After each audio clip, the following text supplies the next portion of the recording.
Hi, Nisha. I decided, as I wrote in the email, this is a quick video about of a few of the pieces that you had this week. I'm just going to do a quick run on the Hanon 12, and I will do the Nightingale and the Fiesta. So, the Hanon, this is so typical. With this number 12, everybody has a problem at the turnaround, where you go from ascending to descending, and also at the very end. So it's really important to practice just those parts rather than just run through and just, always have those hiccups at those particular places every single time. So there's a double bar line at the middle, at the very middle, right? So it's on line 3, on after measure 3. So you want to take it 2 measures before that and play 2 measures after that. So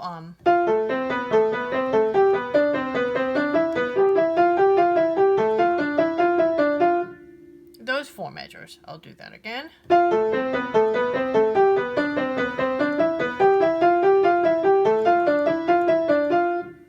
So those.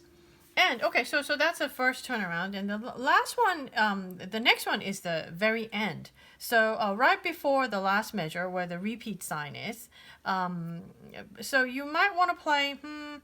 Maybe let's do 3 measures in from the repeat sign. So.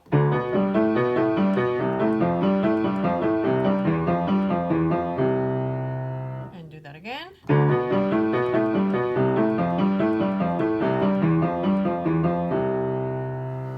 Now this is if you're ending, but there's a repeat sign, so assuming that you're repeating, so you'll be.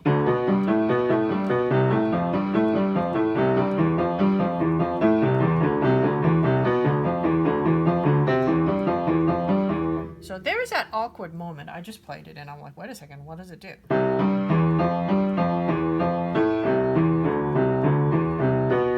So that is going to need a little bit of a practice. I'll do 2 measures before the repeat sign.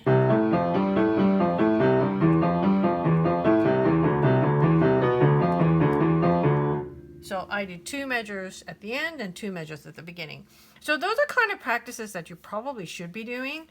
And it's just kind of strange that there are those kind of moments where the direction changes and you have to worry about those transitions. But actually worrying about transitions happens all the time with any kind of music. Whenever you have the end of a phrase that you have to play very carefully and without making a mistake, because that's when everything gets harder. So this is another place to perfect that and to anticipate and to practice more. Okay, and the other thing I was noted that I wrote is that you were holding the first note of each cycle too long. You were doing this. You're holding on to that A, but that's a 16th note. So after you play the first, as soon as the next note, as soon as you play the next note, it has to come up.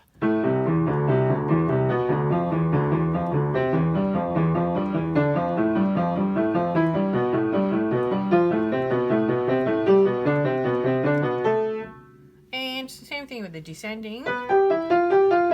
So you don't want to hold this. You're not doing that.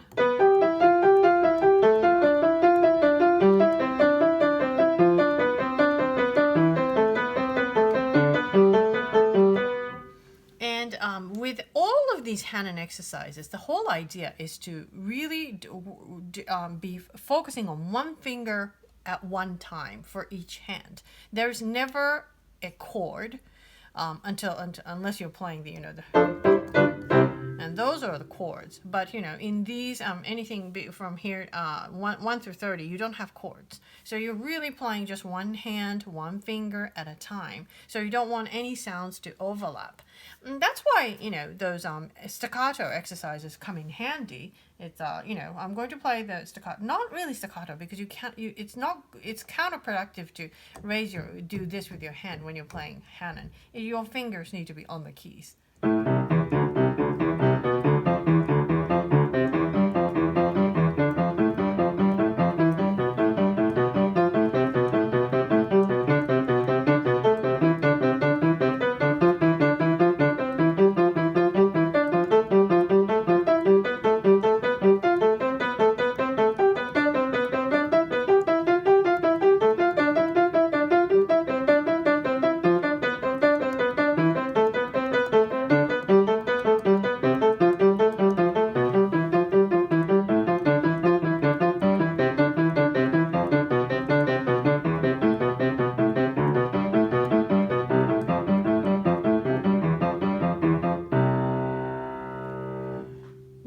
I played it once detached, and I'm already feeling like there's a lot of imperfection in what I just did. I noticed that some of the fingers were dragging and some of the fingers were not. So, you know, I would probably, you know, now I know that that was too fast. I will try slower.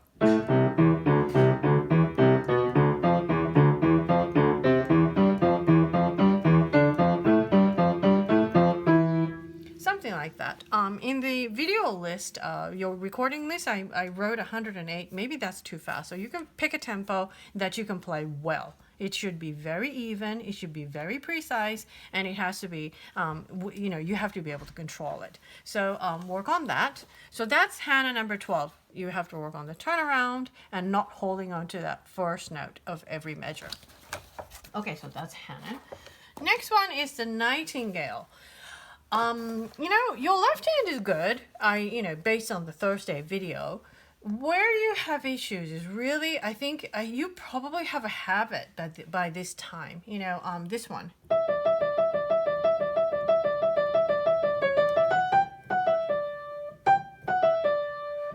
That's how it's supposed to be, but you have a tendency to play. Your hand is not coming off the key. And there's specifically a staccato there, so you do have to hop off of it. Like imagine sort of like, you know, making a little bit of a point there. It's, you know, staccato is a little dot, and it actually feels like a dot when you play.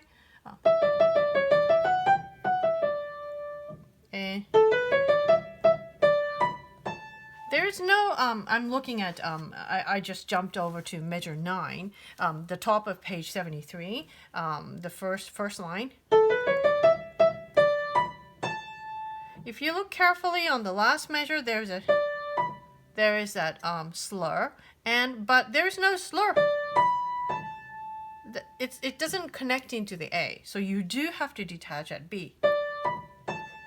And there's no staccato written on it, and whether you want to make it sound like a staccato is kind of up to you.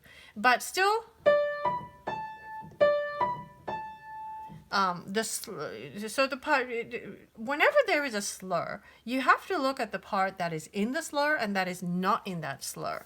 The part that is inside of it is legato within it, but then from there to the next group, it's not a slur. There needs to be a, you know, you need to mark it that it is not connected. So from the top of page 73 again.